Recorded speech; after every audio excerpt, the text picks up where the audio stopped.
안녕하십니까. 유연타증권에서 금융 담당하는 정태준입니다. 오늘 보험업 8월 먼슬리 자료 관련해서 말씀을 드리도록 하겠습니다.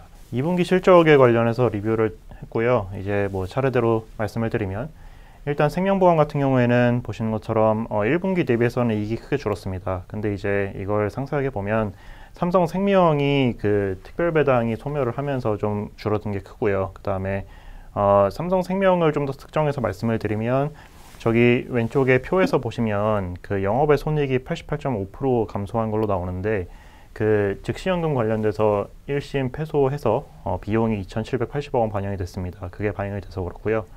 사실 영업이익은 YY로 보면 크게 감소를 한 것처럼 보이는데 예상했던 수준보다 조금 미스했다 정도로 보시면 될 것 같습니다. 애초에 그 투자 손익에서 감소를 할 걸로 예상을 하고 있었기 때문에 그렇다고 보시면 될 것 같고요.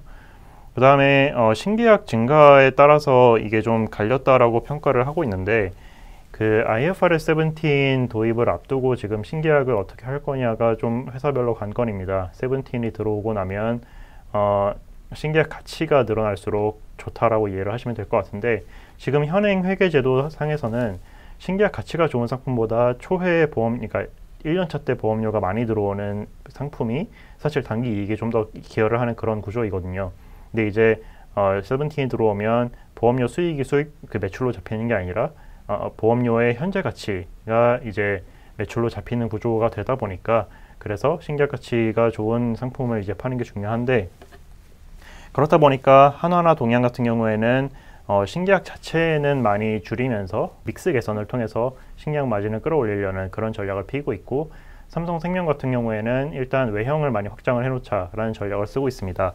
그래서 보험 손익단에서 보시면 지금 삼성생명은 플러스가 나 있는 상황이고 한화랑 동양은 마이너스가 나 있는 상황인데 삼성생명은 외형을 많이 확장을 하다 보니까 이게 이제 수익보험료가 많이 들어와서 보험 손익이 양값이 나왔다라고 보시면 될 것 같고 대신에 이제 책임준비금 전입액도 많이 늘었습니다. 이게 보험료가 보유 계약이 늘어나면 그만큼 보험료 적립금이 늘어나기 때문에 비용 항목인 전입액도 많이 늘어났다 이렇게 보시면 될 것 같고요.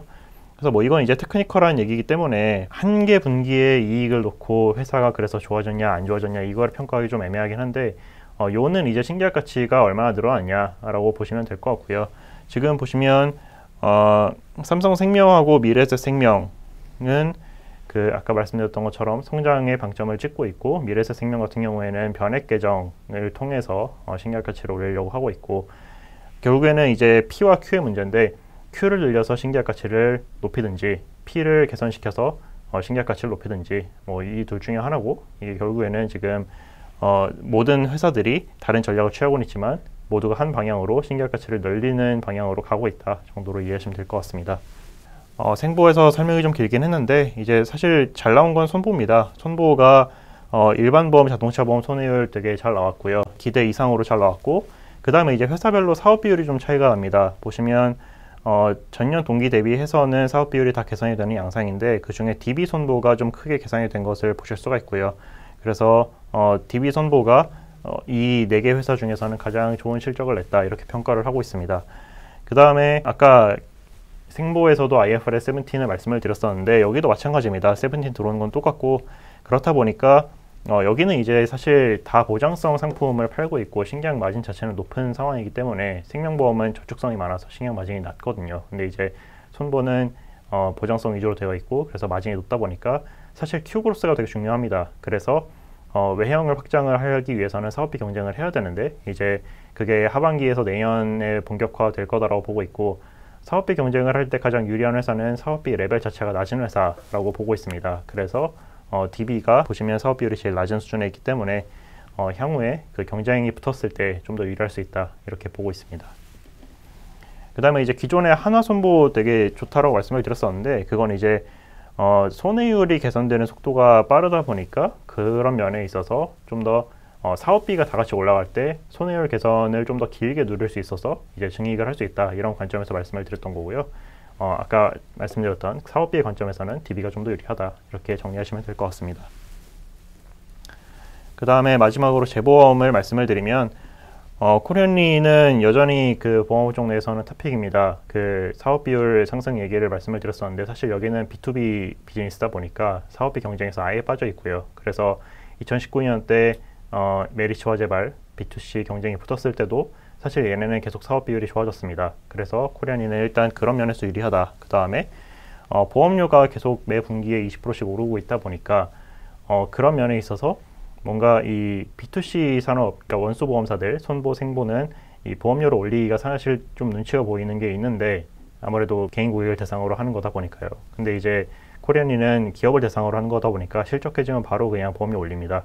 그래서 작년에 내내 코로나 때문에 피해를 많이 봤기 때문에 보험료가 계속 오르고 있는 상황이고, 사실 보험료 한번 올리면 2년 동안 손해율 개선 효과가 있기 때문에 지금부터 보험료 안 올린다라고 해도 2년 동안은 좋아지는 거고요. 그 다음에 코로나 관련 손해액은 계속 줄고 있습니다. 물론 뭐 아직 델타 변이가 확산이 되고 있고 코로나가 끝난 게 아니지만 감소세는 나타나고 있다. 그래서 지금 보시면 기업 손해율하고 해외 손해율은 생각했던 것보다 더 빠르게 개선이 되고 있고요. 근데 이제 이번 실적에서 보시면 가계 손해율이 좀 튀었는데, 가계 손해율이 튄 거는 그 2분기 때 코로나가 일시적으로 완화가 되다 보니까 이게 그 이연되었던 청구가 많이 증가를 했습니다. 그래서 앞에 손해보험단에서도 보시면 여기 장기보험 손해율은 좀 늘어난 걸 보실 수가 있는데, 이게 이제 여기에 반영이 됐다라고 보시면 될 것 같아요. 근데 이건 뭐 일시적인 거라고 보고 있기 때문에 기본적으로 기업이랑 해외 위주의 개선 흐름은 계속 지속이 되고 있다. 그래서 일단 가장 그 이익 흐름 자체는 좋다라고 평가를 하고 있습니다. 네, 자세한 내용은 이제 보험업 8월 만슬리 자료 참고하시면 될 것 같습니다. 감사합니다. 티레이더 유한타 티레이더 투자 타이밍은 티레이더